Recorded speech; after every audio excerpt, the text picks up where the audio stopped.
just called me. Trying to get up here before we can. All right. It's gonna take a minute here and read these statements. That's all right. Yeah. Get an idea. You might have answered some of my questions already. So. But I did, I was trying to cover as much as I could. If my writing's not real legible, you just ask me if I can clarify it real quick for you.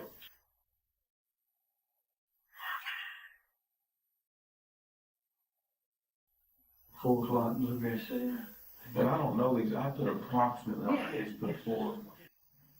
Yeah, that's it. Nobody. I don't expect you to know exactly. Yeah, no, there's no way for me to.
Yeah, that was one I'm confused about because Kylie had said that she was gone before. She said she had told me that she was gone before you got back from the gas station and before Mom got home. But I don't think that's correct because her grandma said she picked her up about 7:30. So you guys were already gone from the house. She had to be there while y'all were there, right?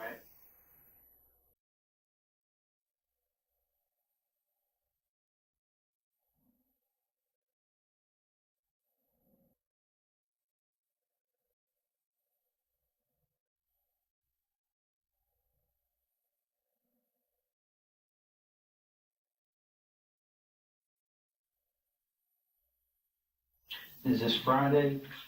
You ordered on the new construction on Friday? Yeah, and I didn't put that order, but I put all that right there. The further you go, the more clarified I get. I broke it down into segments. Oh, these are the people whose house you were working on? Yeah, all these right here are people that I'm overseeing, that I'm speaking or talking to. We'll just look at my phone to get my exact time. I got my phone in there, and that way you can build a timeline of all this stuff. That I do this every day, so me looking back, I have know what time it is. And right. There's no way for me to remember that. I mean, you'll see the more that you get to looking through there, you'll see how much I've got in my head to try to keep up with. All these are guys that are working for me that help me, every one of them. Okay. And then these right here, I skipped a line to break that and put locations, and then I did it in subdivision, so y'all know where my vehicle, y'all know where I'm at, my phone and everything. Those are the numerical address, the street address, and this is the type of work that I've got going on past that hyphen mark. Those are the type of work I've got going on at each construction site. Every one of them is a separate job. And then this right here is for the whole subdivision, keep the Woodlawn Springs homeowner subdivision, the president and all the members, the committee and stuff, I want to keep the subdivision looking nice, trash and debris and all that kind of stuff, the metal grates in the road, the curb and gutter and all that. And this is just kind of like a daily thing. I've got to go through this every day to keep everybody rolling and everybody happy. And this switches subdivisions. You see I put Copper Fields up here, and then these are the number of houses I got going out there. I've got different subs in different spots.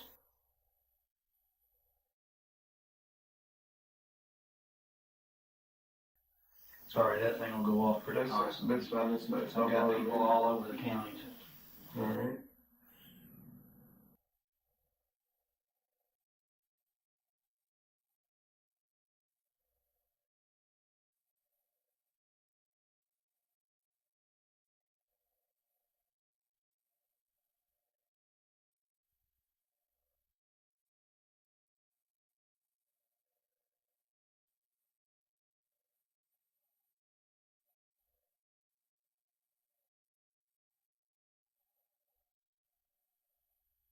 That was him. He's on his way back with your phone.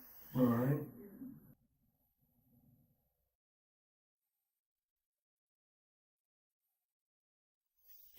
Not like I had to do today.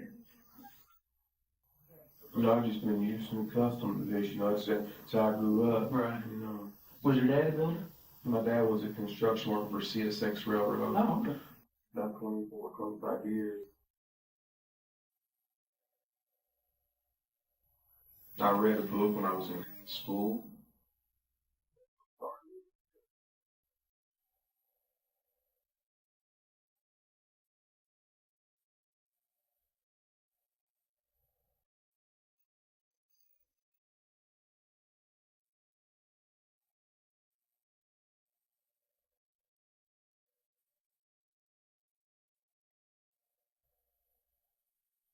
Do you know what those abbreviations are? Like Kentucky, Lincoln National, Wilson Muir, Town and Country, Springfield State Bank. Springfield. You want me to write that out for you? No, that's all right. That was the only one I didn't recognize.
Nobody else will write on that though, correct? No, and I'm gonna make you a copy to show I you. want to be sure that Yeah. nobody else, messes with none of my stuff. Right, right. No, you're gonna get a copy of it so that you can look at mine, look at yours, and say they're the exact same thing. All right.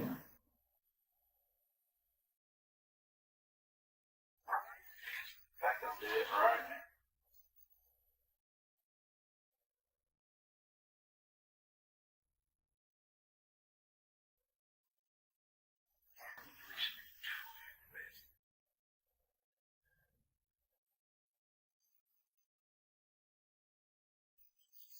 You just a second, I'll bring it right back.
take a minute, go through those page by page and compare them just to make sure that everything's good to go.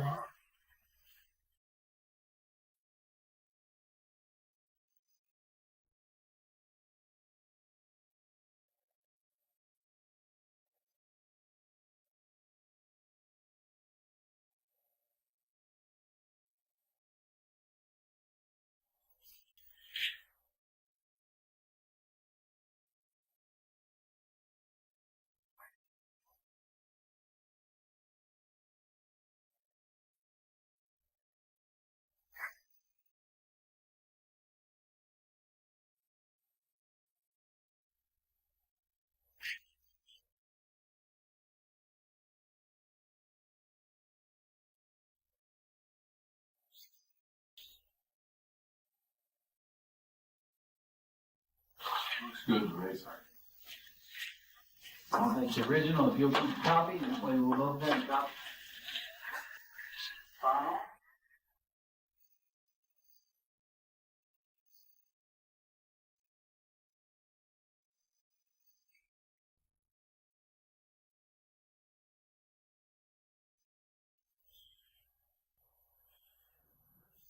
So we're obviously we're hearing tons and tons of rumors, right? All right. And I know Bardstown is the rumor mill of the world, but in a case like this, should it turn into a homicide investigation, any question that I didn't ask doesn't get asked. Does that make sense? I don't understand what you're saying, but. Well, if I don't ask you, then somebody's gonna ask me why I didn't ask you later. You see what I'm saying? Sure. So when I ask you a question, it's not to be offensive, it's to get the question cleared up so that we can move on to another. I understand. Yeah, I help however I So can. one of the rumors that we're hearing is that you all had gotten notice from the IRS that you were being investigated for tax evasion. Is that correct or incorrect? No, sir. Not correct. And again, these are all rumors that people are calling in about. That's fine. And where you can get a legitimate source, you also about verifying everything. Get right across the street here, up here at Gilbert Brown Company CPAs does my taxes. He has for several years. If I need to sign a form to release all his documentation on me for that, you're all more than welcome to it. That's the easiest way for me. These are. That's fine. Ask whatever you gotta ask. Had you and Crystal ever talked about breaking up? I mean, obviously, we have fought just like any other any other couple, but in the last several years, I mean, it's came up, but we've always found ourselves together moving forward. Mm-hmm. So that it's mentioned, but it's never happened, and we've always found ourselves together moving forward. Okay. I know she didn't work out of the home currently, but had she worked out of the home recently? Had she had a job outside of taking care of the rental property? Well, she took care of 2 young children, so she did some babysitting there at the house for some extra money. One little boy was about Eli's size, and the other was, I don't know how old, but he was a little bit older. And I don't know how long, if it was 8 months or a year, but she had worked at the store up the road from our house for the,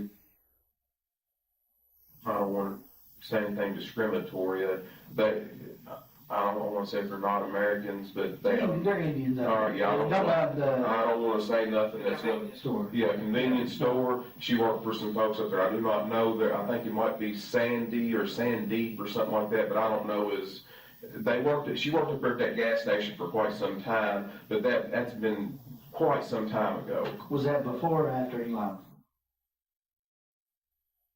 I think she started there before he was born, and she did work some there after he was born. She worked for a pretty good period of time there, but it's been quite some time back. Mm-hmm. Yeah, because he's 2.5. So did you think he's a little bit over than 2.5? He'll be 3 in October. Almost 3. Yeah. All right. So you think it was a year ago or better since she worked there? Probably approximately. I don't know. I would say give or take a 6-month window there. Something like that would probably be pretty accurate. But I do not know the answer to that. I do not know. I just know that it's been a period of time. Was it have you all since you've lived together, have you all always lived on Glenview? That's the only house since Eli has been born. We brought him home from the hospital. We lived there, Okay.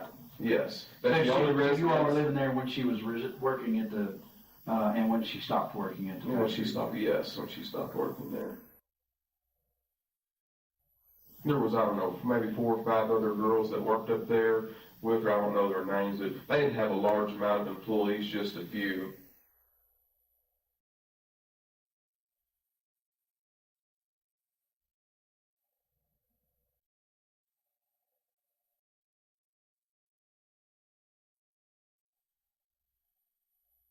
What, you said you all had, talk about splitting up. Had that been more recently, or was that before Eli was born, or had that been? I don't remember the exact dates, but if you'll recall back in a couple of days ago when we had talked, whenever usually that had came up, she had always went to like Sabrina's house, or she went out with Brook or to her parents for a short period of time, a day and a half, and after she cooled off, and we had a chance to talk a little bit, we always found ourselves back together. But it has been at times a stressed relationship. I'm not here telling you anything other than that. That is the truth, and that's accurate. Yeah. That has been discussed, but we've always found ourselves together. We loved each other very much, and that right there is the bottom end of it. Well, the reason I ask is because there are some people that she's associated with that are telling us that she had made some tentative plans to leave, like looking at an apartment at that store above the apartment above the store. I'm just trying to figure out if that was something that was ancient history or if that was something that was more recent. Well, that's news to me. I don't know anything about that. So when you all, let's say the last time you all had discussed splitting up, she didn't discuss any specifics with you about moving to an apartment or anything like that? Just that you all were having some issues and you resolved it? Say all that again. Yeah. Break your question. Break them down. The last time that you all had that type of a disagreement, okay? The last time that there was the possibility that you might split up, did she specifically talk to you about moving out somewhere? No, not anything that she's never had an isolated point saying, hey, I'm moving here or moving there. I don't recall anything like that. No, sir. That was my question. All right. Just if she had. Well, sometimes I know that you all do this for a living. Sometimes I feel like when you ask me a question, you put so many things, and I'm thinking we need to dissect it a little bit so I can answer each part specifically rather than put so. And I'm not. Please don't get upset at me for saying that to you. No. Put so much stuff in when I want to break it down in a simplified, direct question rather than put so much information into one question. Try to answer one and have a bunch of parts in one. No, that's fine. If you need me to, that's fine. What you did right there is just fine. All right, yeah, I just want you to ask it a different way or ask. Because I want you helping me. No, that's all fine. right, that's all right. That's fine. That's no problem at all.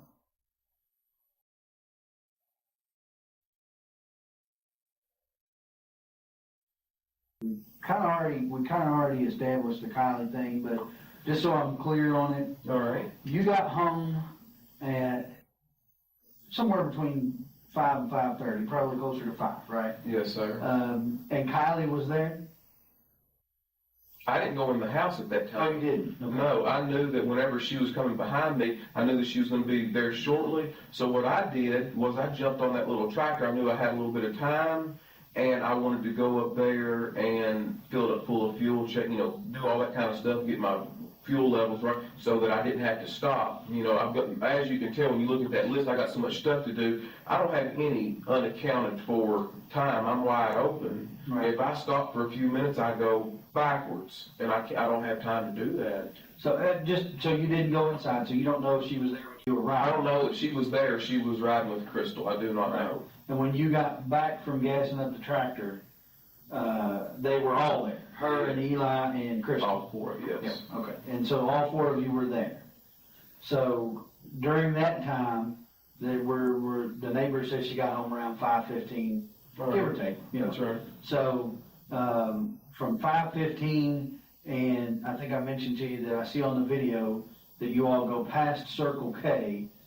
You go past the storage place and Circle K all within a minute or so, about 5 minutes after 7, thereabouts. give or take a minute. All right. So let's say you left the house around 7 o'clock. Fair enough? That's fine. There's gonna be a little bit of time, but I'm just generalizing. So she gets home about 5:15, you get back from the store, you all are there from, let's say, 5:30 to 7 o'clock together, the four of you. You eat dinner at home, I think you told me last time. Yeah, we didn't fix nothing, I don't know what we ate, we didn't fix nothing fancy. Right, sandwiches. Whatever we did. You guys leave to go to the farm, but Kylie does not go with you. That's correct. She stays there, waiting on Kathy. Met on Kathy, her father's mother. Yeah, Kathy Fenwick. Yes. Right. So she stays there, you don't know what time she gets picked up, but she's there when you all leave. Yes. Because that was one of the things, I think she got confused, Kylie, not Kathy. Kylie got confused about the time frames when I was talking. But I can't speak on their. Yeah, no, that's fine with that. I'm just trying to make sure I'm not confused. All right. That's fine, what you said is my understanding of it. So you guys leave, you go, presumably you go out Bloomfield Road to Guthrie because you go past Circle K and not turn on Woodlawn Road. So you go out there, and then the next time I see you is when you pass Caddy Shack, the little restaurant there on 49. You go past there, and it's about the right amount of time for you to be traveling, you know. And then you get to the farm around, best I can figure out by the time frame on the video, is about 19 minutes after 7. So you're actually there, you know, roughly about 7:20. So Okay. so you get there. By the way, I twisted I guess it would be your aunt's arm. That we noticed they had the video cameras. That's why. Yeah, that's fine. That's good. So she actually helped you out with the time. Good. It showed you coming. Now I haven't watched the full days yet, so I don't know Right. anything about coming and going. But I know you got there about 20 minutes after, and you left there about 11:55, thereabout. Right. So during that time, from reading your statement, you left once and went down almost to Loretta Road and then turned around and came back because you decided the Tractor Supply might be closed, right? Yes. So that, you know, a little bit of time there. How long were you at the farm before you went to get feed and then came back, decided that it was too late? Do you remember, roundabout? It couldn't have been long. Because you were gonna feed the cows, right? Yeah, it couldn't have been probably more than, I don't know, 15 or 20 minutes. Okay. I'm just trying to get an idea, so when I watch the video, you know, I can kind of look for when you're coming out and then you're going back. Yes. And when you got to the farm, do you know if anybody was there other than your mom? I don't know. Okay. Did you see your mom when you came in? No, we didn't stop up there. We went straight down there we were going there to feed the cows. Right. So. Well, yeah, but the barn's within eyeshot of the house. But sometimes she might park inside, sometimes she might not, so I don't know if. Right. She got more than one vehicle? She's got a little red truck, and she's got a white, and then she's got a white SUV. Okay. But that 15 to 20 minutes is as close as I can, and that's a guess, but I'd say it's pretty accurate. I think your mom told me she had been mowing grass. Do you know if she was mowing when you got there? Or She's always outside doing something. She's more of an outside person than inside, but she likes to mow grass. Sometimes she'll mow it whenever it don't even need to be mowed. So, but no, I don't recall her mowing. If she was mowing, but you know, there's a lot of area there that if she was mowing, that I could have pulled in and not seen her, but I don't believe she was mowing. Yeah, okay. And it's not all that important. I'm just trying to get an idea of what was going on. All right. So there, I noticed when I was out there yesterday, I guess it was. So there's a bulldozer in the drive. Mm-hmm. There's a tractor, actually two tractors in the barn, right? There's a tractor with a bucket and a tractor that looked like maybe it was leaking hydraulic fluid. Maybe somebody. Or an attachment. Yeah, maybe an attachment. All right.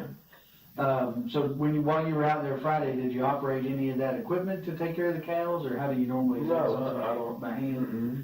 No, when you feed the cows, you just get the sweet feed and you holler for them. You shake a bucket, and they, because repetitious, they know to run, they know. I didn't know if you fed it hay. Now, if you're talking about in the wintertime, you have to have a tractor that can handle, we don't do square hay. I mean, in the wintertime, we're gonna have to handle a round bale. Right. And that's done by tractor. You know, we're not gonna, you can roll one by hand, you got 4 or 5 guys, but I mean, we're not gonna do that. We're gonna take a tractor and. Right, but I'm talking about Friday, you didn't No, feed anything no. Friday. Okay. So you just fed them out of the bucket, the sweet Yes. feed. And, Now, Aaron probably, he's out there raking hay and stuff, he might very well have done that. I don't know if it was Friday, but he's been out there the past 2 weeks doing hay, and I don't drive the equipment because that's not what I do. Aaron takes care of all that, and he bales the hay, he cuts it, he does all the mechanical work out there, and. now who is Aaron? The person that does all the work out there. But I mean, is he related to you all, or is he a farmhand, or what is he? Yeah, he's the city mechanic right up here for the city of Bardstown, the bus garage. He does all the mechanics and does all the inspection reports for the city of Bardstown bus school system. Right, but how is he connected to your family? There's no blood relation. We graduated together in high school. You and he did? Yes. Okay, and so does he get the hay off of your farm, or? 5 of the cows out there that are out there are his. Oh, okay. So what he does is, whenever you look at this paperwork, I've got so much stuff going on, I'm not a farmer. I enjoy farming, but I don't farm. So what he does is an added benefit to me. He takes care of all the fencing, all the labor, keeps the equipment running. If it's round bales or busting ice and stuff like that in the wintertime, he does all that. He's got the time. He gets off early at 3 o'clock in the day. So he will come out there, and he knows about the mechanics. I'm not a mechanic, so he'll go out there and cut all the hay and prepare for the winter. Gotcha. He uses his time to do all that, to use the grounds out there for his cows, because he's only got about 7 acres here in town, and he wants to keep growing and expanding. And a way to do that, I don't have time to bush hog and all that, so I would rather keep up with the grounds by letting somebody do that and participate and let them. I don't charge them no money. Right. You see what I mean? Right. So but he keeps his cows out yes, there. it's a good trade-off. Gotcha. Absolutely. But he wasn't there Friday. That you saw. No, he wasn't there Friday night. When you were there. Right. Not before. I don't know about before, but when you were there, he wasn't there. So you all fed the cows with the bucket, and watched them eat, and then you walked. Now, when you said you walked the road to the grab, you're talking about not just to the turnaround that goes right to the barn. We walked to the back. To where the old county road goes through. Where I put yes, exactly. Okay. Where the road gets a little harder. I mean, you can still drive a car on it, but there's a little bit of grass in the middle. But right. we. And that's what goes when you get to if I'm cul-de-sac at the top of it. Right. If you get to the turnaround here, this the house is right here in the barn here. It goes right here is where and it goes back there far. And there's 3 big pens back through there. There's 3 separate fields where we rotate the pasture and stuff. Gotcha. Okay. And you said you walked from field 1. Yeah, let me just make it real clear for you. You can put this in your paperwork. I didn't write that, but. No, I drew it out for somebody else.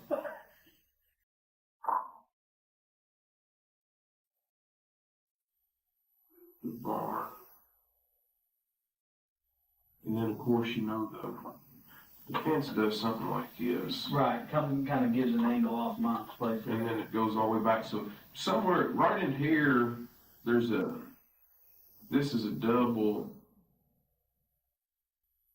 gate. This is where we go in. Right here is where we enter the field, because this is barbed wire, And then over here is kind of an octagon's 8, but it ain't 8. This is like a pin out here that we can move, and there's some trolley and stuff in here.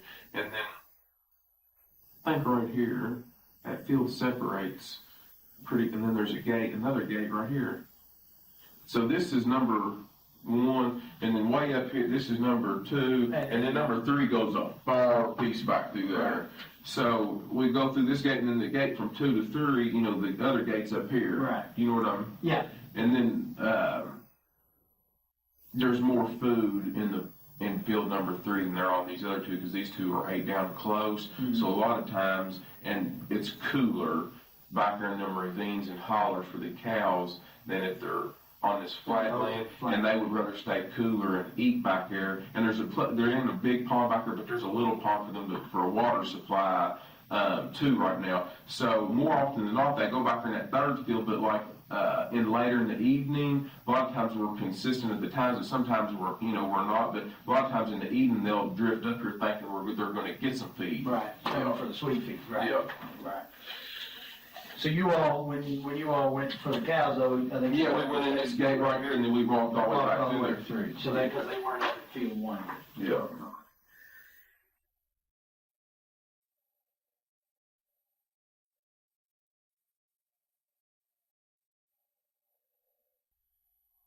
So okay, so you fed the cows, or whatever you did.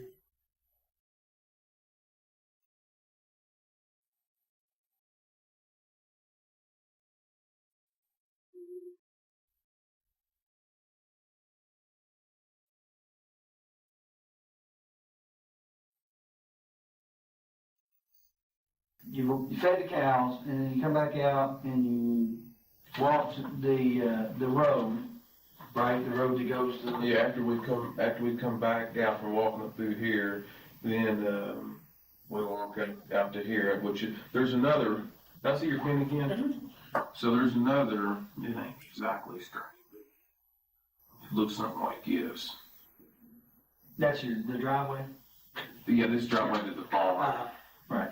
And then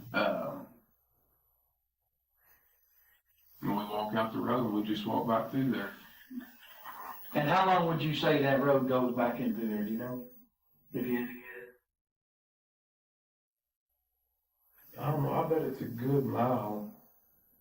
From right the here. barn to the end of that road and back.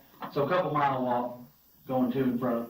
Yeah, if you go, because there's a cul-de-sac right here. There's also a cul-de-sac I put in up here, and then there's a third cul-de-sac at the very end, by a creek back there in the very back. Oh, right. But you think it's about a mile, maybe? I would say close, yeah. So you walked to the end of there and came back. Did y'all do any work on the barn or anything while you were there? No, we didn't do no work on that barn. Didn't work on the driveway or anything like that? Mm-hmm. The dozer, the reason I ask is because the dozer that's sitting there, did somebody use that to put that driveway in or put rock on that driveway recently, or? No, on Saturday, I moved it over there. It was parked. That dozer, I've got a skid steer also broke down. Right. I've got a skid steer right here with some weeds growing up around it. Yeah. And then I had a dozer.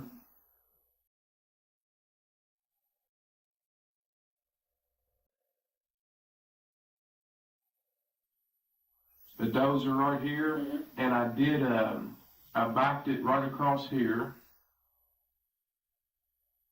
right here, and there's been a water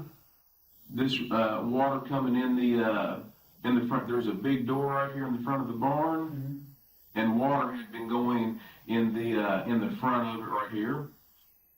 And then I moved, and I wanted to. She's always complaining about, my mother is always complaining about the trash and rubble that she likes to keep everything neat and clean. She likes to keep the grass mowed short, but I'm not going to pay a high bill to take that stuff to the county dump when I can clean it up easy. It's too much to do all at once, but I can.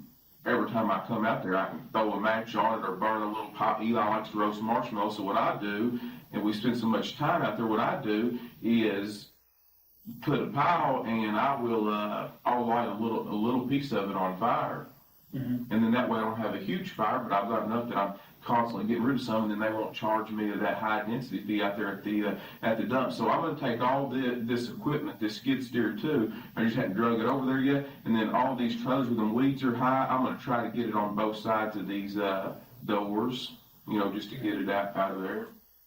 Did you find anything Friday night when you were out there? Yeah, yes, it's not uncomfortable. I don't want the stuff piling up to the moon. I always light a fire. There was a little pile, probably, write that on there. Right here with this little pile here, I think y'all may have covered it up. Y'all got out there. I think we did. Slung stuff everywhere, but Yeah, I apologize. It don't matter. Well, the dog, that lady's dog, she said it like there was something under there. Oh, that's fine. That's fine. So I had a water problem right there, and I'm in the process of getting that right there fixed. We dug out right there in front of that door to try to let a vein of water come out because it's too low. The slab is. And that was Saturday? That was Saturday.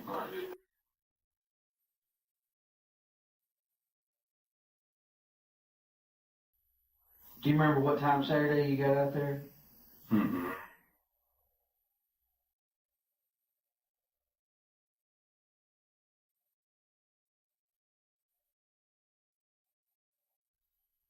Was it before lunch, after lunch? Oh yeah, it was well before lunch. It wasn't. It was morning time, but it wasn't early morning. It wasn't late morning. It was about mid morning. So you had a little fire. When was that? After you took your walk or before you took your walk? I lit it. I don't know if I lit it right before we took off walking. I know we fed the cows first because I want to do that as quickly while we had still plenty of daylight. I don't know if I lit the fire before we walked back here or right when I got back. I could have done it either one. I don't remember. Mm-hmm. So you lit the fire. I'm assuming then you probably don't leave until the fire burns out. Would you leave it burning? I don't know. I generally don't like to walk. Yeah, but if it's just a bed of coals, I mean, it's not like I wouldn't leave if I thought there was any danger. Not especially when I got all this equipment, bar and stuff right there. But I mean, if it's died down and it's just a big bed of coals, I'm not too worried about it. Yeah. You know, so especially if it's not in August or September when everything's just perfectly dry. It wasn't. We had plenty of rain. Yeah, and the ground's wet and dew's on it. Yeah, it's not a big. To me, I'm not a firefighter, so. But you definitely moved the dozer on Saturday. Yeah, I moved the dozer on Saturday. Is there a septic system with that barn? There is. Okay. It's never been hooked up. There's never been a toilet put on there. But I tell you who put it in there. And he can tell you exactly how 100% it was done. It's Casey Ballard. Casey Ballard did it? Mm-hmm. And Casey Ballard, is that her? That's her brother. That's what I was thinking, yeah.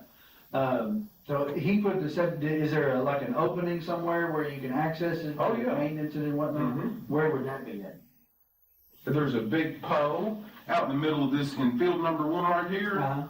There's a great big pole like this right here. Uh-huh. That marks the end of it. It's got one big ladder, big pipe on it, and it's marked out there so somebody don't crush it with a tractor. So the opening for the top of the septic tank? No, the top, You're talking about the lateral line? Yeah, it just daylights out. Right.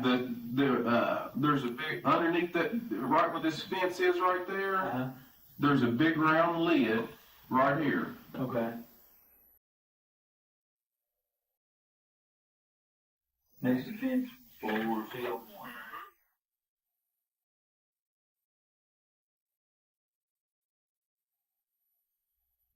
And how long has that septic system been there? I noticed the work Probably kind about of ongoing. probably about 3 years, 3 years. I just never did finish that barn, because I've had so much other stuff going on. But in that barn, I've kind of got a little. Yeah, I saw where you were putting the cedar plant. I never got done with it, but I'm supposed to get done. I just never made it that far. Right. But yeah, right where that little plumbing, that little bathroom is, right on the outside of the barn, there's a big a septic tank right there, and then there's a great big long piece of pipe right here, a bleeder valve, and then it's marked by there's a big pipe. There's an iron T-post out in the middle of this field, and then I took a piece of PVC pipe that's weather resistant, and I just slid over top. It would stop the post from rusting, and it's also much taller than the grass, so that if the grass did get up real high, somebody would hit it with a bush hog, or would hit it with a mower or something like that. All right, so you guys, you've taken your walk. The fire is down, maybe not out, but it's down enough. and you're leaving, and it looks, again, looking at the video, looks like it's about 5 minutes till midnight. All right. That's, to me, and I've got a couple of kids, you know, but everybody parents a little differently. To me, it seems a little late to be out on the farm with a 2.5-year-old. Where is he at midnight? Has he been asleep in the car for a while? Is he still He's still wide open, and Really? and any night he's so used to sleeping so later in the morning. His normal day, that's his 7, 8 o'clock in the evening. Really? 11, because she sleeps much later in the morning. She stays up. So like, yeah, it's always been that way. So And he's like usually people up do. at midnight. He's wide open. Yeah, okay. So you guys get back and load up in the truck. Load up in the truck and you drive back. You leave out. I see you leave out the driveway at about 11:55. Somebody passes you on the drive back on Loretta Road about 10 minutes after midnight or so. He says roughly. We're still kind of narrowing that down, but roughly sees you about 10 after midnight, which wouldn't be uncommon. It's been raining most of the day. You know, the roads are kind of wet. 15 minutes from your mom's house to the golf course. There's Caddyshack. Not a big deal there. And so do you remember, or did you go straight home on Friday night, or did y'all stop somewhere, or, because I'm thinking if that's their normal 7, 8 o'clock in the evening, it might be dinner time. Did you stop and eat something, or did you go straight home? We did not eat anything. I went straight home. Okay. So you went straight home. So if we assume that he's correct in about 10 minutes after midnight, another 10 minutes to the house or so. So Yeah, I don't see it being that late. I mean, if that's what some of the things say, you know, I guess you'd have to kind of go by that. But yeah, we didn't stop anywhere. We went straight home. So you could feasibly be home by 11:30. You can be home. I still like it. Which is what you told me. You thought, Mm-hmm. or I'm sorry, not 11:30, 12:30. You could feasibly be home by 20 minutes after 12.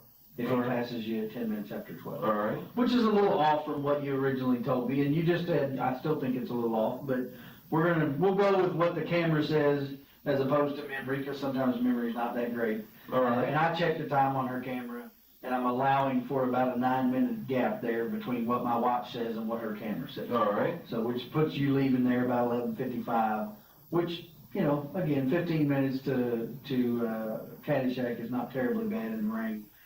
So it could be that he passed it and then it's after midnight, putting you home roughly 20 minutes after 12. All right. Fair enough? Yes. So you guys get home 20 minutes after 12. Right thereabouts. I think you said you went to bed first. Do you remember about how long you were home before you went to bed? I went to bed immediately. So when you guys got in, you went and did your nightly routine and you're going to bed. I think you told me that she stayed up, and Eli, did he stay up as well? He was. And where was she at? If there's any activity going on in the house, he doesn't want to go to bed. Mm-hmm. If everybody turned the lights out and we just got into bed, he's going to follow us in there and lay down with us. But if I go to bed and she stays up, he's not going to come in there to bed till all the lights are out and then she goes to bed. If I was doing something out there and she was in the bed, he's going to stay up with me until the lights are out until I go in there. Do you see what I'm... Sure. Yeah, so that's what So he's gonna stay up with Mom. Right.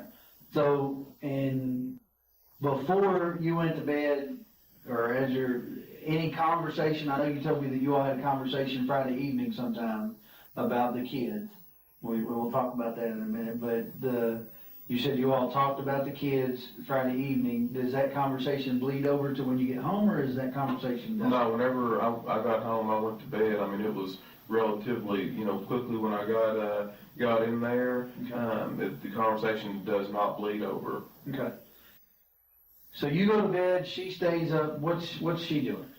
She's just on her phone playing. I don't know what game, but she normally plays a game. Right. Some kind. She's got several of them on there, but I don't know which one. Okay. So she's on her phone, messing around, doing whatever, and you go to bed. Do you know what time Eli came to bed, or she put him into bed? I don't know. Don't have any idea. I normally go to bed earlier than that, so when I went to sleep, I'm a pretty heavy sleeper. I wouldn't have noticed, if he crawled in there, So you said you're a pretty heavy sleeper. So your phone, is getting phone calls, I can see it on your phone logs, before 7 o'clock in the morning on Saturday morning.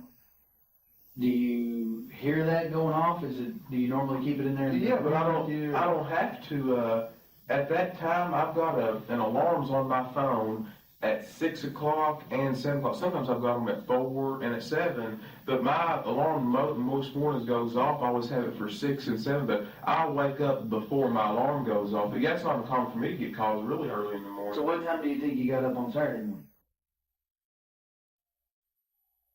I probably woke up around, in between that time, like 6 or 7 o'clock, and then I left, I did my normal thing, changed my clothes, put my clothes on, and headed out, shortly after that, I'm sorry, I forgot to ask. There, on the phone records, there appears to be a phone call, around midnight. All right. On Friday night, Saturday morning. All right. I'm talking about on your way home, basically. All right. Do you know who that person was that called you around midnight? Do you remember taking a phone call? Can you just call the number back? I don't. I mean, I could. I could. Well, I called you on the phone. Yeah, look at my phone, but I don't remember You that. don't remember getting a phone call on the way home? Mm-hmm. Would it be unusual for you to get a phone call at midnight?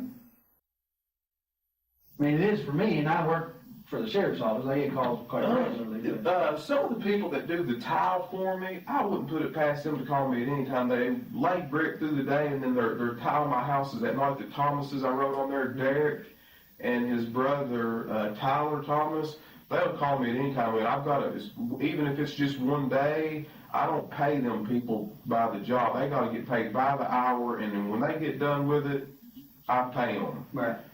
That's just what we've agreed on. But yeah, those folks there call me any hour. It was a pretty short phone conversation is the only reason I asked. Mm-hmm. Kind of unusual to get a 13-second phone conversation at midnight. It is for me. It may not be for you. But, all right. Well, just check it out. Yeah, check it out in detail. That's right. So Saturday morning, you wake up sometime between 6 and 7. I think we decided that Danny Singleton, is that his name? Mm-hmm. A guy that works for you, was calling you and called you pretty frequently. You said sometimes you give him incentive to work on Saturdays. Yeah. And that may have been why he was calling you. So did you go do some work Saturday morning before you went to your mom's house? Before you went to the farm? Or what did you do Saturday morning?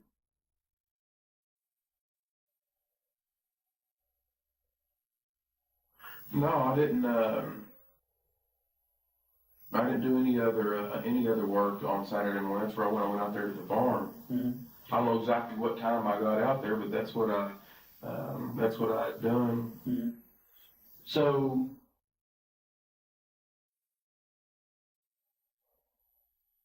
you get up between 6 and 7, and where's Eli at when you wake up?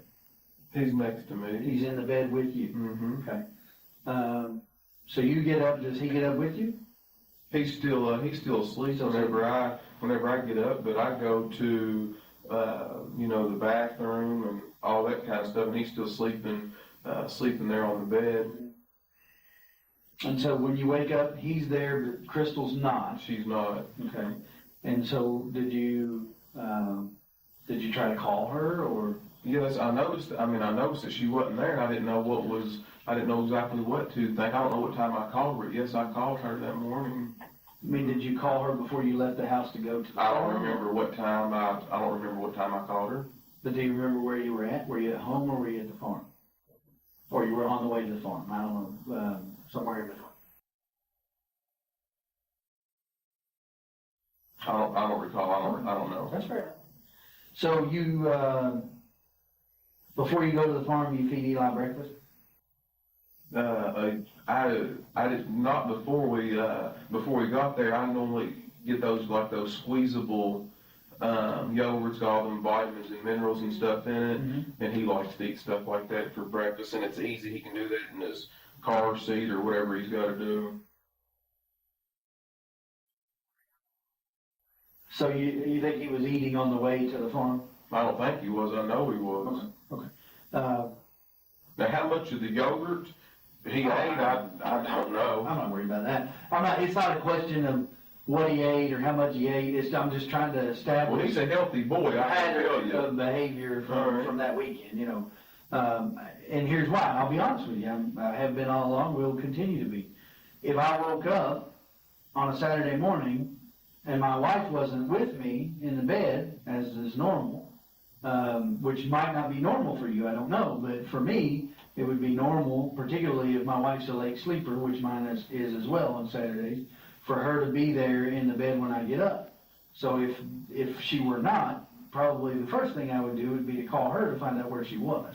But what you're not aware, what you're missing is a lot of times that her and Brook, her sister, or Sabrina, a lot of these girls that they do all these, they go out and do stuff. Sometimes they do these, and this is going to be embarrassing for me to talk to you about, but I'm wanting to get everything cleared up as quickly as I can. They do these fantasy parties. All these girls get together. They talk about and do whatever. And it's not uncommon for them, when they go out and party, they stay out the better part of the night, if not the whole night. So, and of course, I always have the children, you know, during that. They don't take the kids to that. Matter of fact, I take care of some of their other children while they're the ones going. It's not uncommon because they know I don't get into all that stuff, and they know that I'm a man, don't get me wrong. Understand that, a white-blooded American male. And there's no sense, I'm not telling you anything different, but they do all these parties and order all this stuff. Well, who gets the kids? I'm good enough to get the kids for all this, and I'm a good enough person to do that. And then when everybody sees a little bit of distress, they're going to throw me under the bus.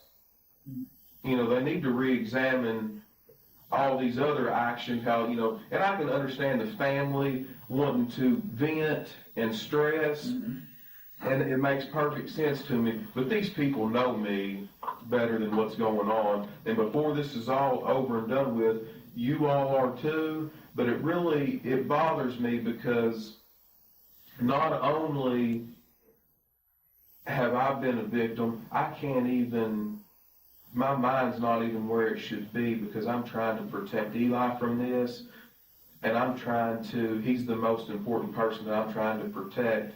I don't care about them dragging my name through the mud right now because I want to keep the main focus and emphasis on bringing her back safely and as quickly as possible. But it really bothers me what's being done in the method that everybody's pursuing and doing, because what's going to happen is I don't want their apology. I don't want nothing from them. But then after this is all said and done, they're going to sweep it under the rug, and then they're just going to forget about what they've done to me in the process. What I've got to be faced with now is, as good a mother as Crystal's been, now nobody's going to love you like a mother. Now Eli is in an atmosphere where I've got all the hope in the world, but now I'm a single parent, it appears to me, where she's been there 100% of the time for him, to raise and rear him, where I know that he didn't have to go to a daycare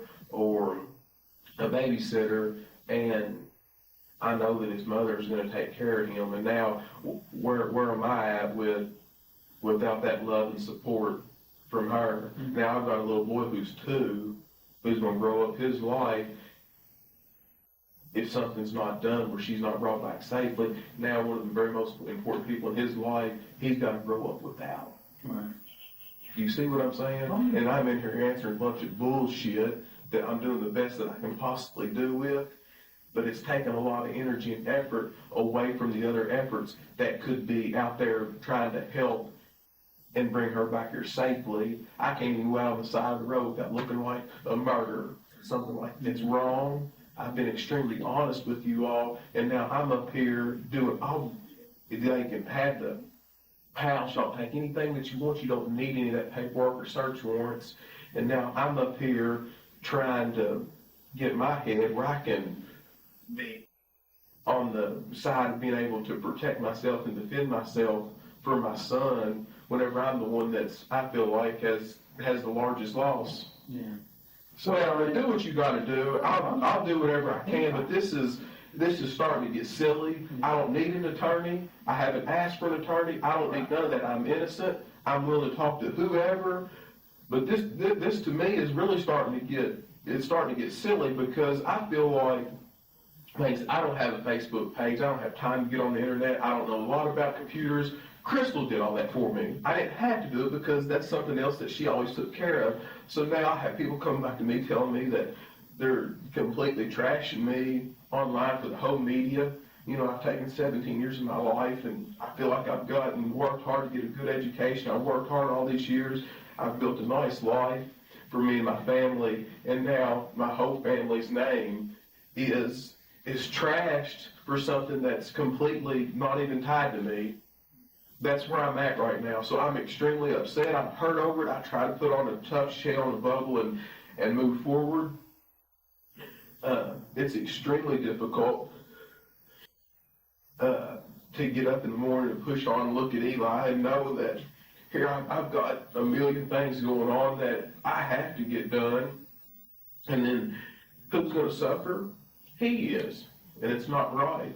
I'm ready to hire an auctioneer to sell all this stuff so I can be there for him like Chris.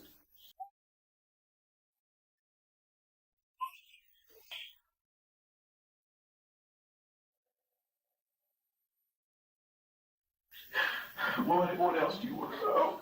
Take a minute, it's all right. No, It's fine to be upset, I understand. It's fine to be mad. I understand that too. he's there asking for everybody. This is shock to him.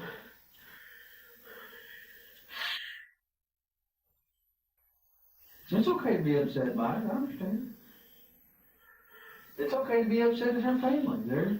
Yeah, but their emotions are so shot right now, and I can understand it, and I don't, if that's how they want to be in. But you're allowed to be emotional too. That's fine.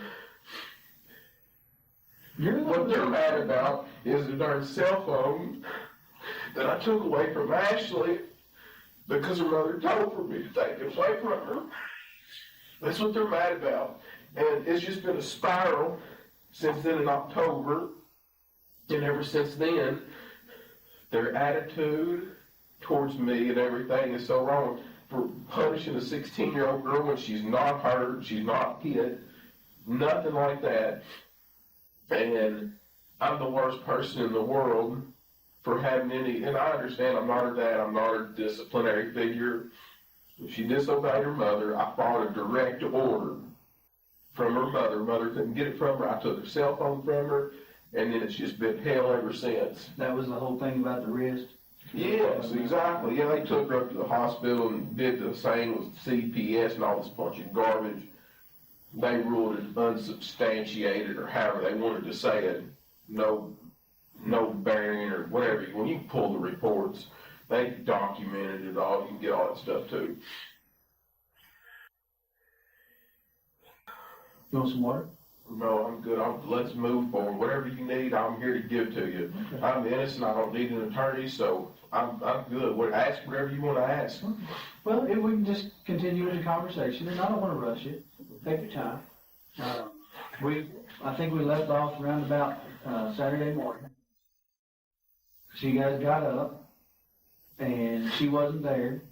So you and Eli got ready and went to the farm. Did you go anywhere else before you went to the farm? I didn't stop at McDonald's or nothing to get any kind of breakfast because he had that yogurt, that squeezable breakfast, whatever, I don't know, whatever. Some of them still in the refrigerator if you want one. So you went to the farm, and was your mom there Saturday? Do you remember?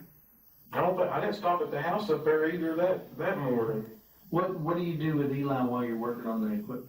Is he in the equipment? I'm usually not one that works on the equipment. Sometimes I might drive some of it. But yeah, if I get on that little tractor, he rides in my lap. No, but I'm saying you said you worked on the driveway, on the drive in front of the barn there, so. Yeah, but no, he's got 5 or 6 tricycles and big wheels and stuff like that he plays on. This isn't about your parenting skills, don't misunderstand. I understand, yeah, but I'm not asking you about that, but you're working on the dozer. Is Eli in the dozer with you, or is he out playing in the yard? I'm not really working on the dozer. He's got 5 or 6 of them tricycles and big wheels things that are at the barn. And if he's not out there with the cows or something, he rides them little toys around. We got them down there in the barn. We got them out there in the driveway. It don't take a lot to entertain him. A lot of times he pedals or does whatever he does. Sure.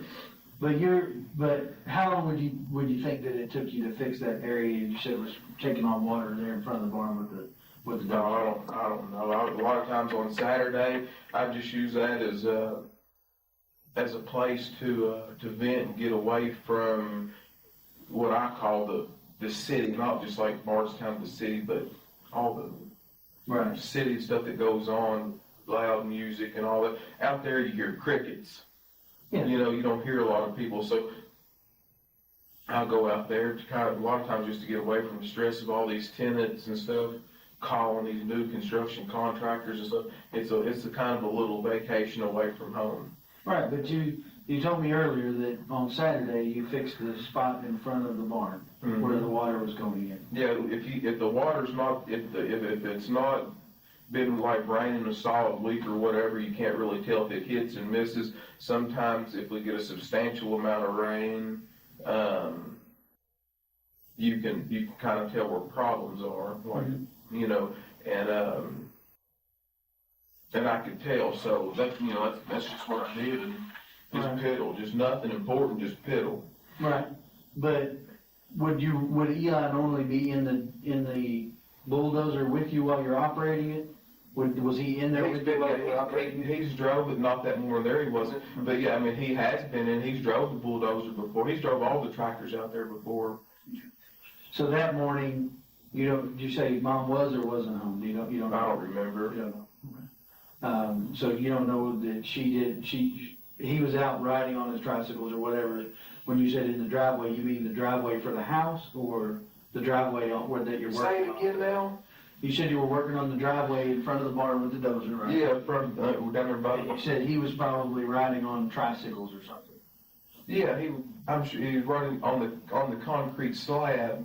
It's easier for him to pedal on the slab than it is outside there, and I can see him better. My visibility's better if he's in there than out here. Right. So he was here by the barn and not over by the house in the driveway. No, he wasn't by the house. Gotcha. Okay. So you guys finish up whatever you're maybe later that day or something. He might have went over there. The chickens might have come down there. He might have done something with them. I don't know. But it's not uncommon for him to, the chickens out there, they can be fast, but they're not scared of people because he plays with them so much. But you can catch them pretty easy. I mean, he treats them like a cat. So you guys, any idea how long you were out there? Saturday? It was a good, yeah, usually on Saturday I'm not in any kind of a rush because I try to take, I usually try to take it easy on Saturday. Okay. So did you eat lunch out there?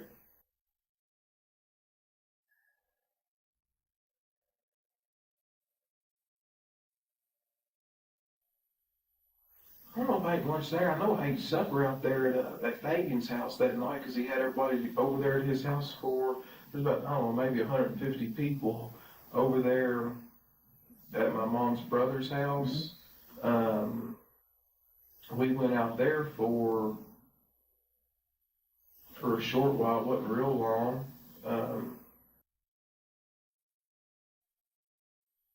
I know I ate there. Eli ate there. I don't know what we did for lunch. I can't remember. Did you go from the farm to Fabian's, or I don't know if I took I may have went home and taken a shower from being out there on the farm. I don't want to go there smelling like a bunch of cows. Sure. I may have went home. I'm not sure. I don't know. I may have went home and took a shower and then came back. That's more than likely what I did, but I can't remember. So then sometime Saturday evening, you went over to Fabian's house. Do you remember around about what time that was? That would have been 4th of July. Yeah, that's when we were supposed to go to that. Did you all stay out there for fireworks, or? We didn't stay that late. I know that there was a bunch of people there that I hadn't seen in a good while. That my mom's got a pretty large family that I hadn't seen, and I wanted to see them, but we didn't stay out there real late. Do you any idea how many times you've called Crystal at this point? By the time you went from getting up Saturday morning until you were going to the family gathering? I know I called her back around maybe noon again the second time, and I don't know what the exact time I called her after that, but I know that sometimes in the past, if I called her to blow her phone up, it made it worse. So sometimes I've just called periodically, and I found that she doesn't take as much offense to that. You know, if you're just disrespectful to them, especially somebody's mad, it just makes it worse to call them. I wasn't even alarmed. I was for sure the girls were doing this to me on purpose. Brook and Sabrina and them. So while you're at the family gathering at Fabian's house, anybody ask you where Crystal was? She hadn't went out there to Fabian's house a whole lot. Some of them people knew her, some of them people out there wouldn't have known her, but right then I don't Not remember. really a big deal for them. No, it's something that those people there we see once sometimes every few years. So a lot of them people really hadn't. Some of them have seen her, and a lot of them had not seen her. You know, haven't met her. Sure. So like I said, it was a substantial amount of people. You're out there. You said did you say you didn't stay for fireworks? No, we didn't stay that late. So you and Eli leave before dark. But that's usually when people set off fireworks and on 4th of July. And do you go home? You go to somebody else's house? And that was on Saturday. Yep, that was Saturday. Do you go to mom's? Where do you go after you leave there?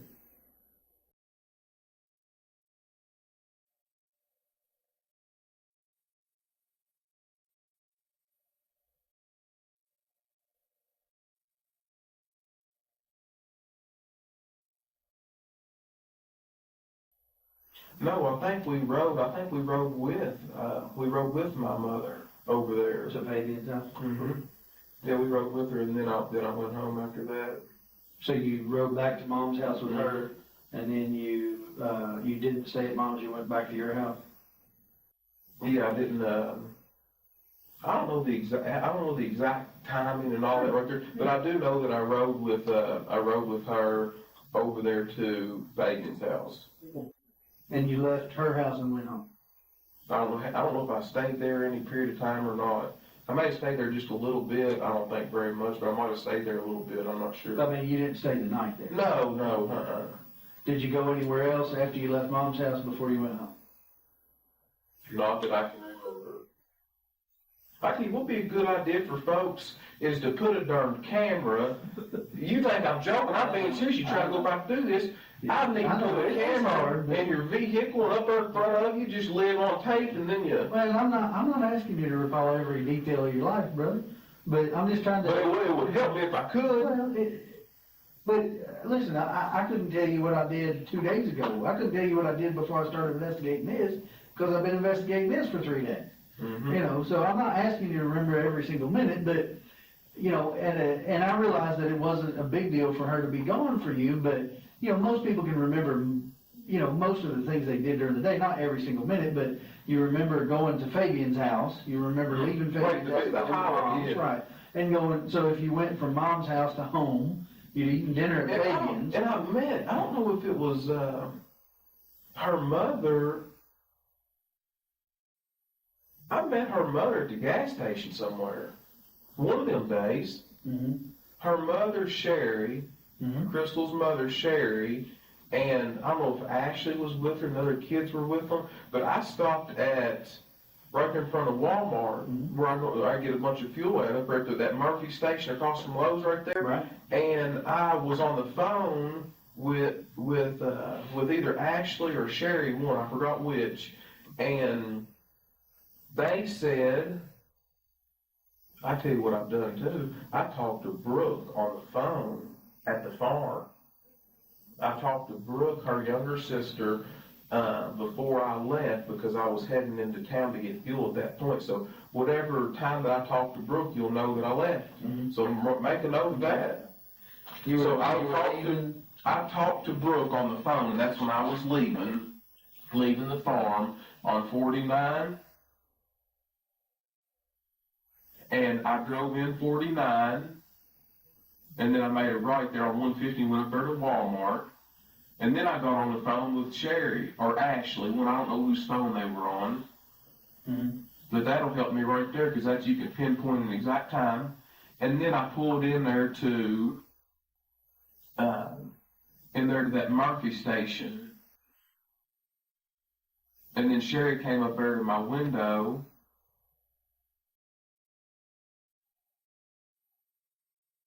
And asked me if I had seen Crystal. And this right here is after I have I talked to Barbara Lane, and I sent her, I called her a couple times. I don't think I got an answer. She's probably busy doing something. And then I sent her a text message. And after I kind of stayed on her, she knew that it was serious because it'd been longer than normal when she'd done this before in the past. And this was Saturday? I'm not sure. You'll have to. So much stuff happened also quick. You'll just have to dissect. That's the reason I'm giving you all my stuff. You can dissect all that and figure, get an exact time. So I called Barbara and then I sent her a text message. I talked to her mother at Walmart, up there at that Murphy gas station. I had Eli with me then, of course, had him with me all the time. And she wanted to look at Eli. She said, "Where's Eli?" I said, "Right there." And then she spoke to him and she looked at him and said hi, and he said hi, and that was it. So she just asked you if you'd seen Sherry, and you told her no? No, she asked me if I saw Crystal, sorry. Crystal. My name's confused. So Sherry asked you if you'd seen Crystal. She's the only one. Everybody else stayed in her vehicle, and then she walked over to my truck. And when you told her, I haven't seen her, don't know where she is, and she just said okay and asked about No, she thought that the wisest thing for us to do was, she said she was going to go to the police station. Okay. So I told her that, I think at that point I'd already talked to Barbara, I believe, I'm not sure, Barbara Lane, and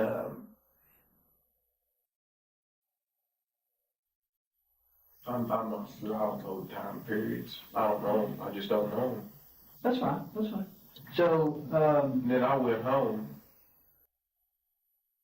So Saturday, you went home after The gas station. So you think that was, okay, so you think the gas station was between leaving the farm and getting showered up before you go to Fabian's? No, that's incorrect. Okay.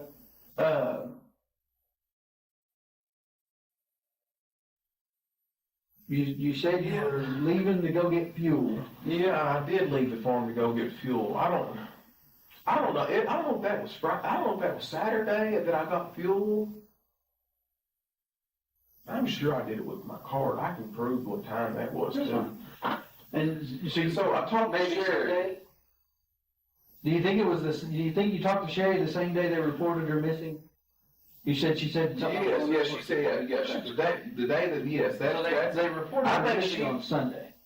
Then it was Sunday, I feel like, whenever, that's because Sherry told me she's going to the police station. Mm-hmm. Is Sherry the one that reported her missing? Mm-hmm. Sherry's. All right, I had a question from the media or from the news that I wanted to ask you all to think about. You all said that a family member found her car. How does that happen? Rather than the police department, as large as this county is, a family member. Well, that's a pretty big family, and as I understand it, someone who knew them called them and said there's a car that looks like hers on the parkway, and they went out there. Who was the family member that found that car? I don't know, I have to look at my notes. There were two of them. Am I able to know that question, that answer? I just have to look back through my notes and see who it was. I'm not straight either, but I want to say that it was I think there was, You can look back at them, I'm sure it's. I want to say it was a brother and nephew. I know we took elimination prints from one of them because they touched the car before we got there. So we took elimination prints for them like we did from you to rule out any prints that we found in the car as being there, being that person. All right. So I want to say that it was one of her brothers. I mean, She only had Casey's, her own brother. Casey, so I want to say it was her brother and maybe her dad that went out there. But I think it was her brother that somebody actually called, but that may be incorrect. I'll have to look at the notes. All right. But, so, Saturday evening, you went to Fabian's house, you had dinner, you went home. You're home all evening with Eli? Mm-hmm. Okay, anybody Not come really. over, anybody not? Yeah, I feel like, Richie comes over to my house all the time. He's over every day. Where's Reggie? Richie Riggs, he's my manager, my real estate agent. He lives next Oh. door at 115 Glenview Drive. He's one of the people on that list. Okay. So you go to bed Saturday night, you got Eli with you, presumably, because you said you guys went home from Fabian's. Not presumably, he was with me. Right. Well, I didn't want to put words in your mouth, so if he's with you, tell me. He's with me, yeah, Eli's with me. Again, not trying to offend, I Yeah. just don't want to put words in your mouth. Yeah, I don't want you to either. So you and Eli go to bed Saturday night, you get up normal time Sunday morning? Did y'all go to church? No, sir. Okay. Didn't So- go to church. But on Sunday, I don't remember what we did Sunday. Okay. Well, I mean, I don't. Is Sunday when I went in? Is Sunday when I came up here and talked to you that night, or is it Saturday night? That would have been Sunday night. Sorry, let me make sure he's giving me what I need here. Your phone's on my desk, that's what he was telling me. That's fine. I ain't hope you had fun answering it. He probably didn't answer. Yeah, Sunday night you came up here and talked to me. That was after they found the car and everything. So sometime Sunday after 12 o'clock is when you talked to Sherry at the gas station. I think, and I'd have to look at your phone to see, but correct me, and you may know or might know, but you called Barbara. You call her Barbara Lane. I just call her Barbara. That's all I've ever known her by. But Barbara Roby was a Ballard, right? Yeah. You called her and talked to her about Crystal being gone, or she called you? No, I'm the one calling her. Okay. And what does that conversation sound like? I think the first time that I called her, that I don't think she answered the phone. So I left a message, and then I don't got the response, and then I sent a text message to her, and that's when she called back, and I think she tried to call her, and she didn't get an answer. Okay. And, you know. So, I'm piecing things together from what they've told me as well. So, at some point you do talk to her on the phone, but when you get up Sunday morning and Crystal's still not home, or you're starting to get concerned, that's why you Yes, call but Barbara? Or? yes, exactly. That's the reason that I did call her. But before then, I wasn't alarmed. She done this before, Right. and I wasn't alarmed. That's all there is to it. Yeah. So you call Barbara, I knew I gave Barbara Lane more credibility than Sabrina, Brook, or any of them, because I know them young girls. If Crystal tells them not to say nothing, you ain't gonna be able to beat it out of them. right. And them girls are they're just like, especially to a guy, if they're fighting, they're not, and I'm smart enough to know that I knew Barbara would say, hey, she don't want to talk to you, or she's fine, just leave her, give her some time. I knew Barbara wouldn't keep me, she's a mature woman. Do you understand the difference in what I'm, so she would at least, I feel like, let me know, hey, where I wouldn't have to worry. Right. She might not give me no details or nothing, which is fine, but she would at least ease my concern. And that's the reason I called her over these other people, because I knew I'd get further with her. And at some point, so you do talk to her, and as I understand it, at some point she came over to your house. Mm-hmm. Is that right? She's been there a few times since then. Right, but that particular day she came over to your house, was that before or after you talked to Sherry? Do you remember? I had no idea. No, that's fine. So you To said, be honest with you, I don't even remember doing that. I remember seeing her a bunch more this last little bit than I really ever had before, but I don't, as far as talking to Sherry at the gas station Right. and then keeping everything synchronous, I had no idea, none. okay, well, I mean, I know that Sherry was here at 3 o'clock thereabouts filing the report, the missing persons report. So that part I can kind of figure out, okay, so it was sometime before 3 o'clock that you talked to her at the gas stations. I'm thinking probably, you know, closer to that time than farther away, not early in the morning, what have you. And then, of course, fast forward to they find the car at 5 o'clock out on the parkway, and the sergeant responds out there, and then he calls me, and then I come out and start investigating, and obviously I call you to come and talk to me about the last time that you saw Crystal. So that kind of builds my timeline. Obviously, there's some gaps in there, understandably. But, you know, some of those gaps become really important. You know, for instance, validating or invalidating the guy's statement about her being on 49 between 1 and 2. You see what I'm saying? The gaps in time become really important to me because that's how I determine where my gaps in the investigation are and where I should focus my investigation. I've got guys out there that all I got to do is call them and say, hey, go check this out. But I have to have something for them to check out before I can call and tell them. Couple things that I want to get into that are going to be, you know, somewhat personal, okay? And it's not intended to pry into your personal life. It's intended to pry into what's going on in Crystal's mind, okay? I'm trying to get a reference for her frame of mind for the past few days before she goes missing so that I can rule out any possibility of intention to harm self or things of that nature. You understand? And I don't know that I can rule that out. But what do you think about it? Do you think that she has the potential to harm herself? I don't know any of all that. Crystal is not that kind of person. I don't believe at all. I don't feel that way at all. Mm-hmm. So you don't think she had any suicidal tendencies whatsoever? No, sir. Never tried it in the past? No. Never come close to ODing on drugs in the past? No. When she would go out, did she drink much? She not a whole family drinks, but she drinks a little bit, not any. To the point where somebody has to bring her home and drop her on the front stoop? No, she ain't no drunk.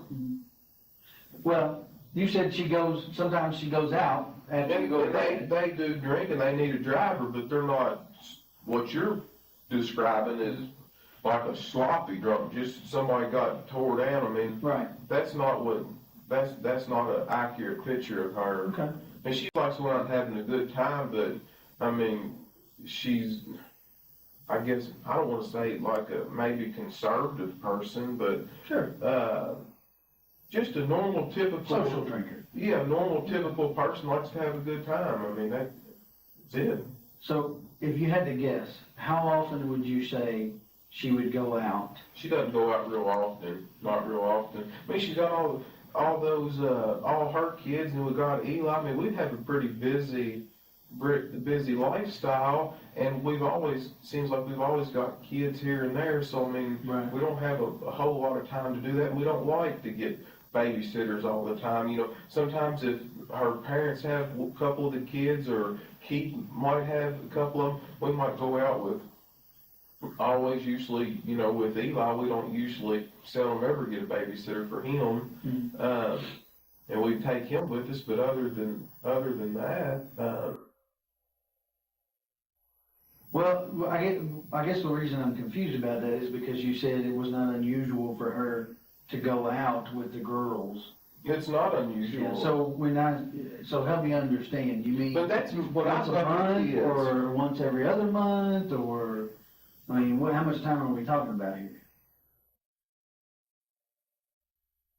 You know, because my wife might have a girl night a couple times a year, but she might not be the typical wife either. Yeah, probably about 2 times every 3 months. Okay. Like once every 6 weeks or something like that. Sure. So you said that Eli generally does not go to a babysitter. No, he doesn't. I don't want him at a baby, and I certainly don't want him at somebody's house that smokes. I just don't. I don't want it. I'd rather just keep him right with me, and I'd rather, if we're going out doing something, I'd rather just take him right along. Right along with us. So that kind of brings me to one of my questions that I had. We talked a little bit about the last time that we talked when we were at your house, and you kind of explained it. And I get the fact that she would tell the kids, hey, we got a babysitter for the night or for the evening, we're gonna go out, I get that. You explained that the other kids kind of get jealous. And if you guys, we don't want to hurt their feelings. Sure. Especially Kylie, the situation, she's always wanted any kid really wants a father figure in her life. She's really struggled in that area, and her mother doesn't want her to think that she's pushing one of the children out and then the other one can go with us. I mean, that's normal. In my opinion, sure. It is. And I get why she might tell Keith that, because Keith has 2 of the kids. She doesn't want him to tell them differently than what she's told them. Are you familiar with a woman named Christina Holly? Yes, I know who you're talking about. There are some text messages between her and Crystal on Friday. And she's asking Crystal if she wants to go to, something to do with the kids, something with the kids. And she tells her the same thing. Well, we've got a sitter for the evening. It's our first time being kid-free for a while, so we don't want to, we're kid-free. We're going to enjoy ourselves. Right. Why would she lie to her about that? I don't know. I can't answer that question. Are her and Christina close? Yeah, they've always been good friends. I know exactly who you're talking about. Do they, close enough that they see each other on a regular basis every few days, or no, talk on the phone? Or? They talk on the phone, but I don't know if they see each other that often. Uh-huh. But I think we were also supposed to maybe go to the zoo or something too. She was going to take. She's got a little girl that's really close to this, born in the same month apart. As Eli? Yeah, as Eli. Mm-hmm. It's just curious to me. These are the things that make me wonder. And in any other situation, they might not amount to nothing. But did you ever talk to the girl, the Amanda? Mm-hmm. All right, so and she says there was no plans for her to babysit. All right. But that doesn't necessarily mean that Crystal hadn't planned for someone else to watch him. I don't know that. You know that because you and Crystal have him together. But I don't know that because I don't know you guys. I don't know. Maybe sometimes she might use Crystal's phone. I don't know. I don't know. I can't answer that. Right. I do not know the answer. Okay.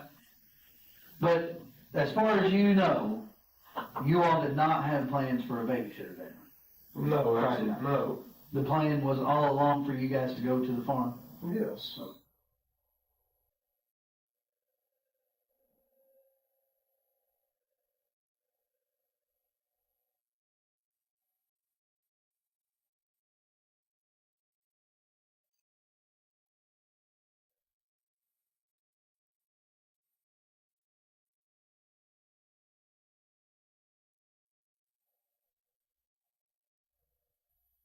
Give me just a second. I want to get your phone and look that phone number.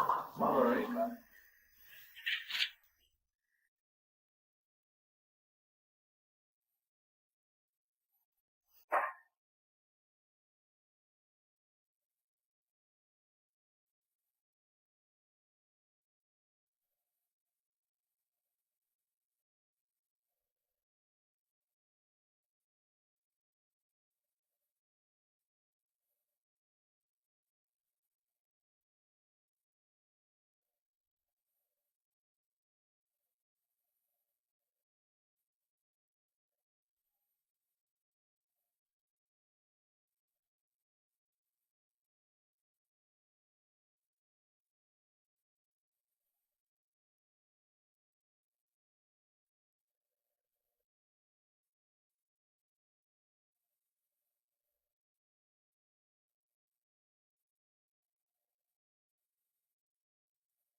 Okay, if we put that number in?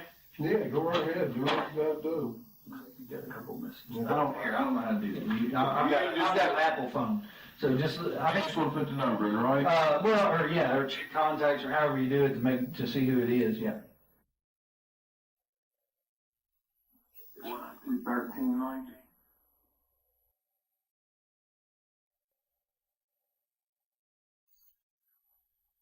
Oh, Steve Lawson. Okay, who is Steve Lawson? He's somebody works for me.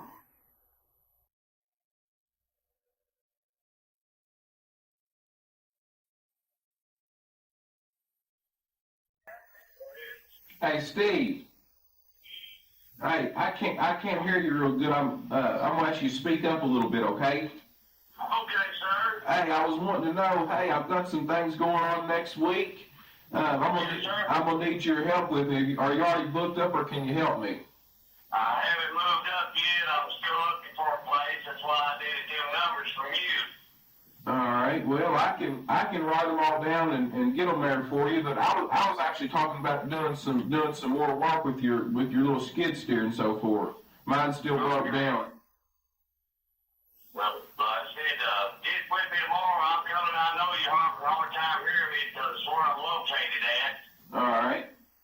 So just get in touch with me tomorrow and we'll see what we can do. But my question, I just want to tell you I'm sorry about everything that's going on in your life, brother, and I got you in my prayers. I said it is a very difficult and trying time, but I appreciate you saying that. But hey, I need your help while I got you on the phone here. Do you remember the other night you called me really late, and I forgot what you asked me. Can you? I guess what on the phone I might have been tired. I know it was pretty late at night. Can you remember what you asked me or what you were after? I can't remember. Yes, sir, I can. I called to ask you for them numbers for our house. Oh, for a rental house.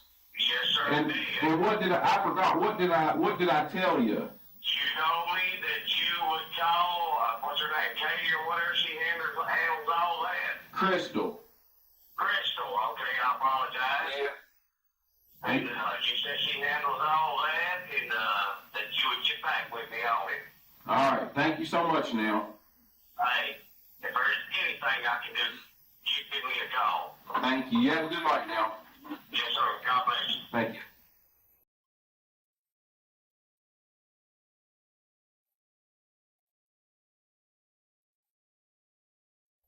Okay. So that begs a question in my mind. All right. If she's in the truck next to you when he called, why would you need to call her about getting numbers for rental? Because being that late at night, we're headed to the house. You know, I just wouldn't. She normally's not going to deal with stuff that late. And I mean, I probably didn't even look at the phone to see who it was calling me. I'm sure I just answered it. You know. But he said you told him that you'd need to call her. All right. Why would you need to call her? I mean, that's an odd phrase for someone who's sitting next to you. Do you understand? You see what I'm saying? Yeah, I see exactly what you're saying. But I mean, that's what if that right there is what I told him, that right there is what I told him. We wasn't on the phone that long, but normally I would just, she handles all that, and that's what I would do. She's not going to want to mess with that kind of stuff that late. I'm sure I probably tried to answer the phone really quickly, so that it wouldn't, a lot of times after I get moving, Eli goes to sleep, you know. Sometimes he goes to sleep in the truck, and sometimes he doesn't. So, if you want to call him, you got his number and everything. If you want to call him, you know, you can call him.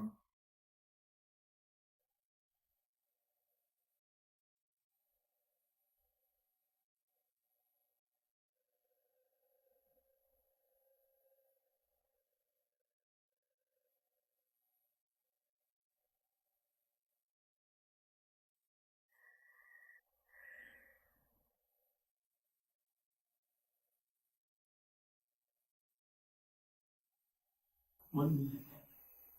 I'm shocked. I do not know. I mean, you told me that she doesn't do drugs. She's not on any kind of drugs that I'm aware of. She drinks socially.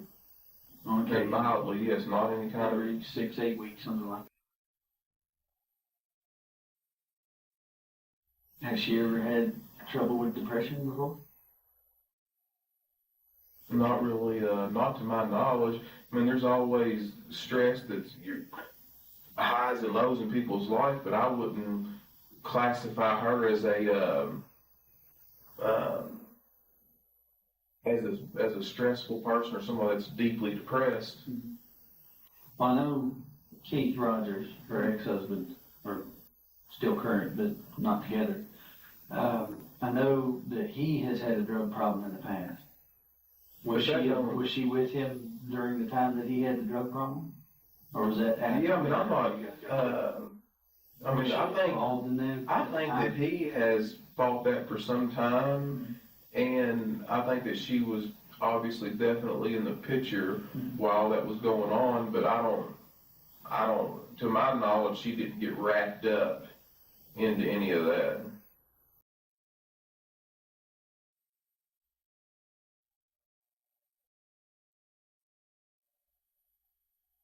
I guess the biggest problem that I have is that most women are not going to walk away from their purse and their cell phone in the car. I agree with You you. know what I'm saying? If she were going to walk to go find help or something, she would take her phone even if it was dead. She would. My wife wouldn't leave her purse anywhere for any reason.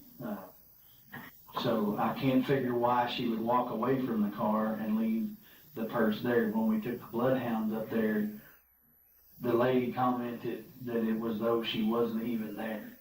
I mean, they had her things that you provided us for sin, and they said it was as though she was not even there. I can't explain that. I don't understand what that means. I don't know why.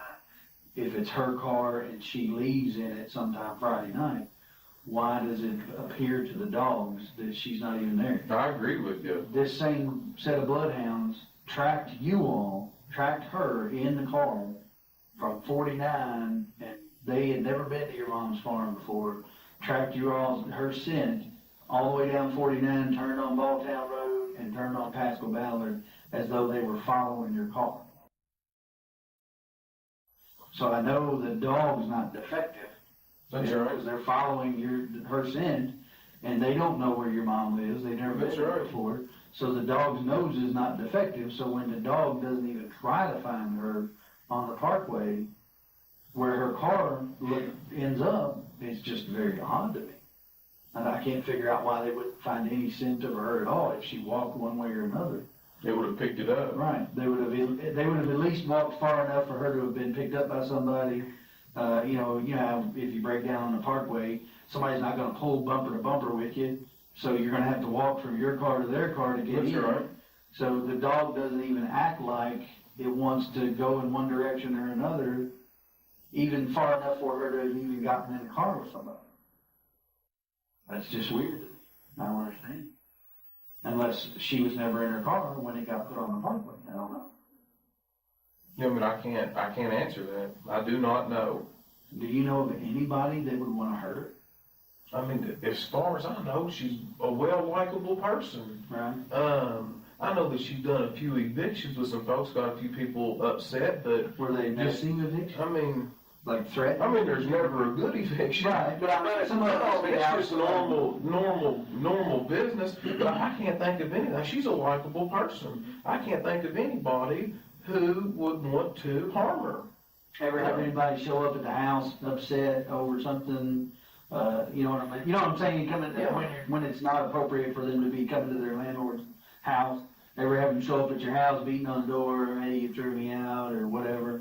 I've never had somebody come up there to the house over an eviction saying you threw me out. Not one time. Now, several of the tenants do come to our house. Some people don't just mail a money order check. Sometimes people stop by there and drop it off. Sure. And, you know, she can write them a receipt that way or whatever. But as far as what you're saying about you evicted me and you threw me out and they're confronting her about it, never happened one time.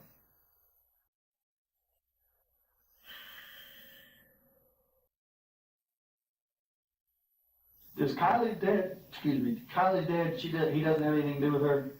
Very little. I don't even know. I think he lives a far piece from here. I'm not really sure. So somebody, I thought they said her dad's name was John Fenwick, is that correct or not? No, that's not right. That's not right, okay. I think it's Jesse. John Fenwick is one of the owners of Bluegrass Seed. Right, Yeah, that's Yeah. not her.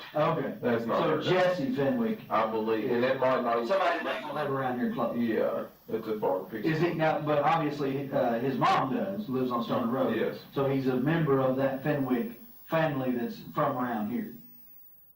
I don't know how many sets of Fenwicks there are, but I know there's. As far as I know, there's only two. Now, I don't know which one he would belong to, and there Right. may be more than that that I'm unaware of, but, Right.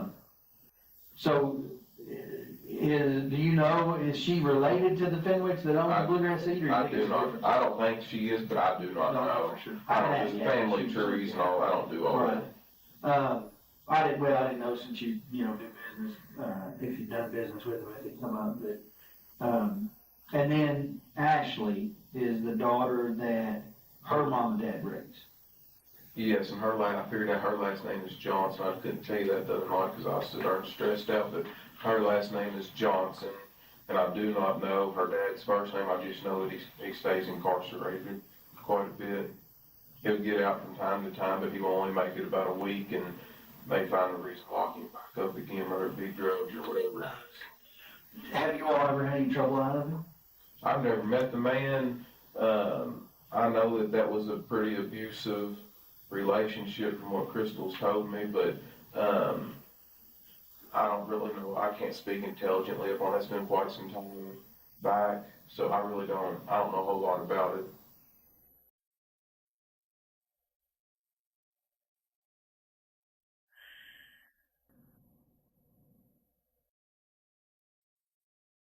I don't even know the guy's first name.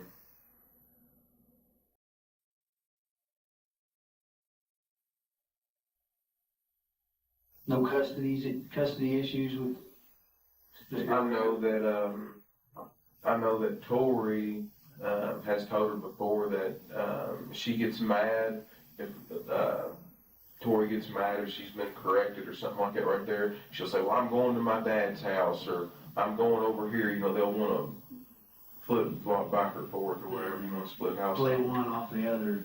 Yeah, I know Tori does that, but I don't think they've ever really had any big issue on getting the kids. From what I can understand, it's been pretty good. If one of them wants them, or Keith wants them for a little bit, or the kids want to go over there, they just had kind of like a mutual agreement where that's what they did. That's just what they did. They never really struggled with it, Yeah. Well, okay, so I guess where I go from here, we're still getting video from different places, along that route. Can I get this? Sure, what? You need Hello? No. I'm up here. I know that you didn't know. I'm up here in this interview with the Detective Snow. I've been up here a good little while.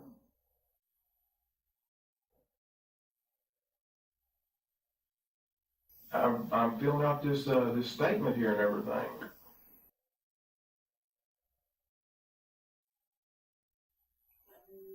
Are you telling me that's what I need to do?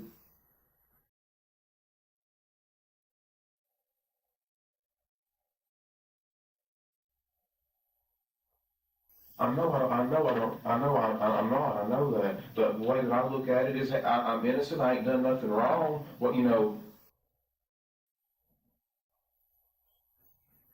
I know you told me innocent people have got jammed up, but if you're telling me to leave, I'll get up and leave. If you want me to.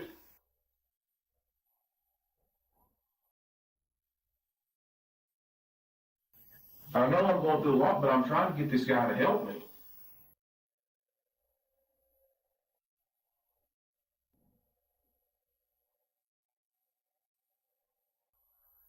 I don't think she's ran off with some other guy. I don't believe that. You can't make me think that. No.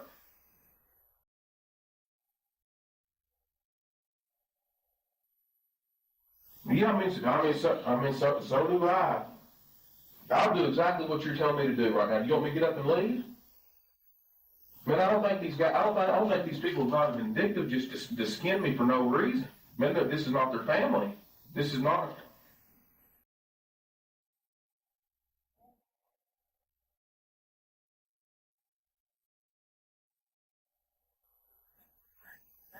All right, thank you. He thinks y'all are little fuck is what he thinks. I don't know who he is. Nick, my brother. If you want to go, you're free. No, I know that, but I'm not. He just said just to keep sitting up there, to give a statement, do an interview, whatever I got to do it. But he said, darn, just to keep just letting them just beat you to death over this right here. Just ask what you got to ask and let you know. And you tell me. You see what I mean, he knows more about this than I do. You see. And have I told you that I'm for you? Yes, you have. I said, what did I say? My job is to find Crystal, right? That's right. However that happens, my job is to find her. Whether I find her hopefully alive and well and safe somewhere or not, my job is to find her. If I don't find her alive and well, my job is to prosecute the person that did something. That's right. If that turns out to be you, my job is to prosecute you. If that turns out to be someone else, my job is to prosecute them, to gather evidence for a lawyer, a prosecutor, to prosecute them. I don't know whether that person will be you or not. Well, did I not tell you when you come in here and sit down today that right now you're the main person of interest? Yes, that's right. And I explained to you the reason that you're the main person of interest, right? You're the last person to see her alive, right? And I went through your timeline with you and explained to you that there's gaps in your timeline, right? Be it good, bad, or indifferent, you can't remember some things about Saturday, you can't remember some things about Sunday.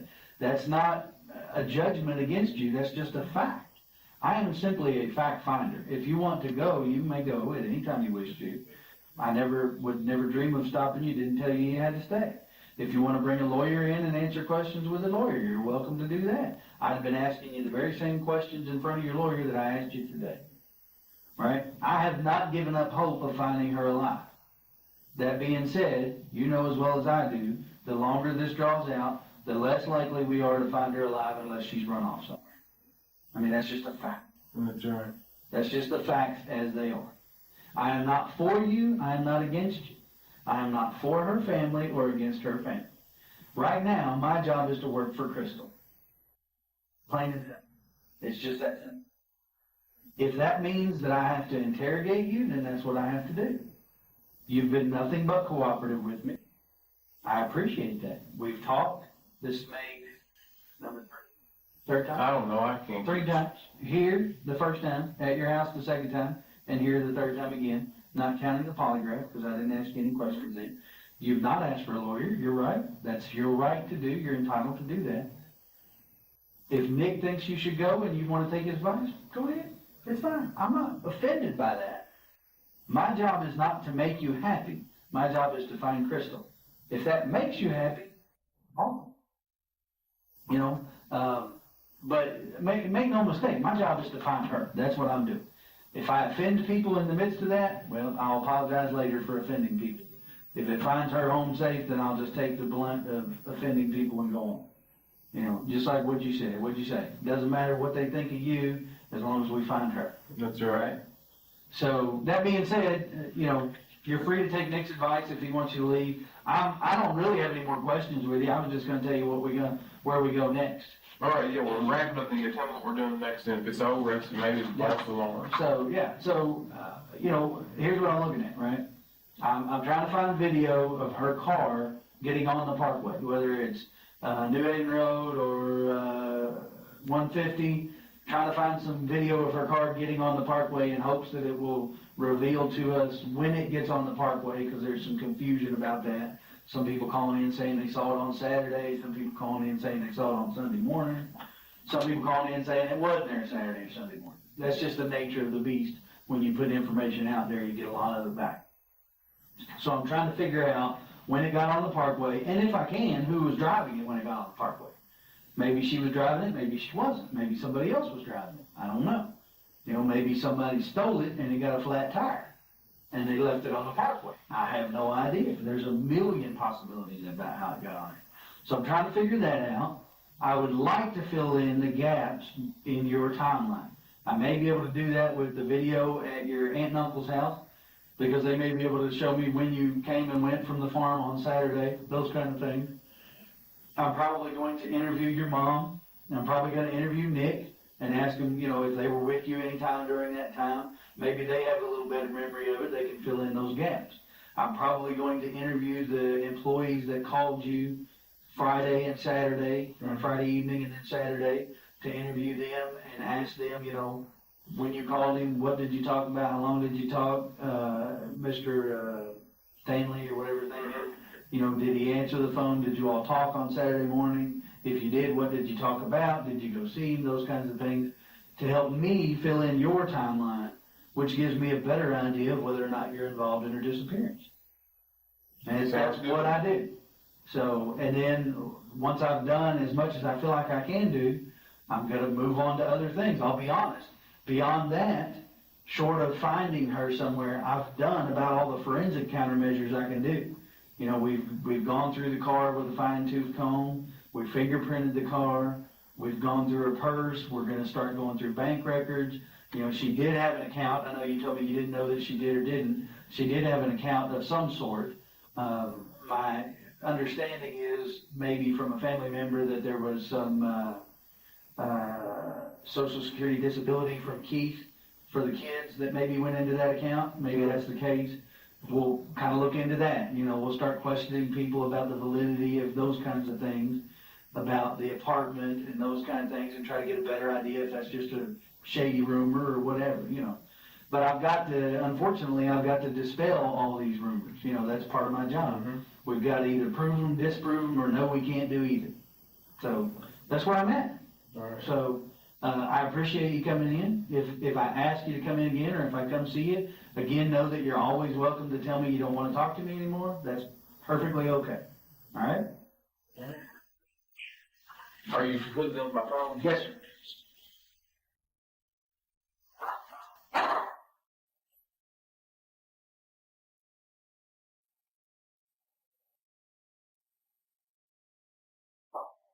And with that, it is a wrap. Everybody, I thank you for coming in. Please make sure you click that like, the subscribe, and the bell for notifications so you do not miss the next time we drop a video and or a go live. Everybody, have a good day or a good night wherever you are in the world, and stay vigilant. I am out.